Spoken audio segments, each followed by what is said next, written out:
Assalamualaikum warahmatullahi wabarakatuh. Perkenalkan, nama saya Iin Iriance, guru sejarah dari SMA Negeri 1 Taman Sari. Dalam situasi pandemi seperti ini, tentunya proses pembelajaran tidak bisa dilakukan secara langsung dengan bertatap muka di dalam kelas. Maka proses pembelajaran dilakukan dari rumah dengan jarak jauh secara online. Dalam proses pembelajaran jarak jauh, saya menggunakan beberapa aplikasi yang dapat mendukung proses pembelajaran dari rumah. Di antaranya,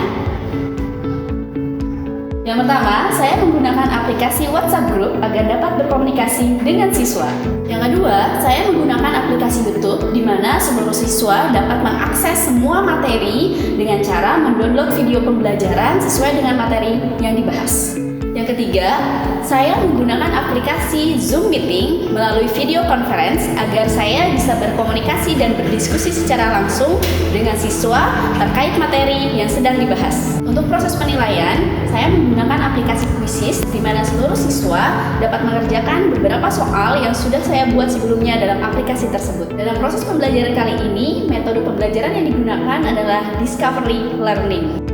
Discovery Learning merupakan komponen dari praktik pendidikan yang meliputi metode mengajar yang mengedepankan cara belajar aktif, berorientasi pada proses, mengarahkan sendiri, mencari sendiri, dan reflektif.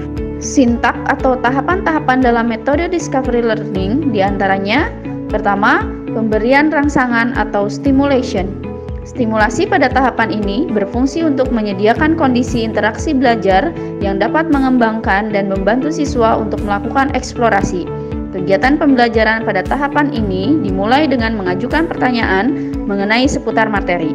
Adapun materi yang akan dibahas dalam pertemuan kali ini yaitu mengenai proklamasi dan proses terbentuknya NKRI. Tahap yang kedua yaitu identifikasi masalah atau problem statement.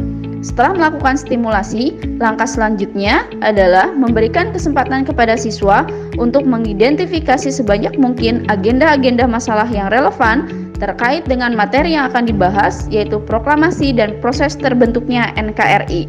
Kemudian, siswa memilih salah satu masalah dan dirumuskan dalam bentuk hipotesis. Tahap yang ketiga yaitu pengumpulan data atau data collection. Tahap ini berfungsi untuk menjawab pertanyaan atau membuktikan benar tidaknya hipotesis dengan memberi kesempatan siswa mengumpulkan berbagai informasi yang relevan mengenai materi proklamasi dan proses terbentuknya NKRI dengan membaca berbagai literatur dari rumah belajar dalam fitur sumber belajar dan sumber lainnya yang relevan. Tahap yang keempat yaitu pengolahan data atau data processing. Pengolahan data merupakan kegiatan mengolah data dan informasi yang telah diperoleh para siswa yang berfungsi sebagai pembentukan konsep dan generalisasi. Tahap yang kelima yaitu pembuktian atau verification. Pada tahap ini, siswa memeriksa secara cermat untuk membuktikan benar atau tidaknya hipotesis yang ditetapkan dengan temuan alternatif dan dihubungkan dengan hasil data yang telah diolah. Verifikasi bertujuan agar proses belajar berjalan dengan baik dan kreatif. Tahap yang keenam atau tahap terakhir yaitu menarik kesimpulan atau generalization. Tahap generalisasi adalah proses menarik kesimpulan yang dapat dijadikan prinsip umum terkait dengan materi yang sudah dibahas mengenai proklamasi dan proses terbentuknya NKRI. Untuk sumber belajar lainnya, saya menggunakan portal rumah belajar di mana seluruh siswa dapat mengakses dan menggali berbagai informasi terkait materi melalui fitur sumber belajar. Berikut ini adalah testimoni dari salah satu siswi SMA Negeri 1 Taman Sari terkait penggunaan portal rumah belajar. Assalamualaikum warahmatullahi wabarakatuh.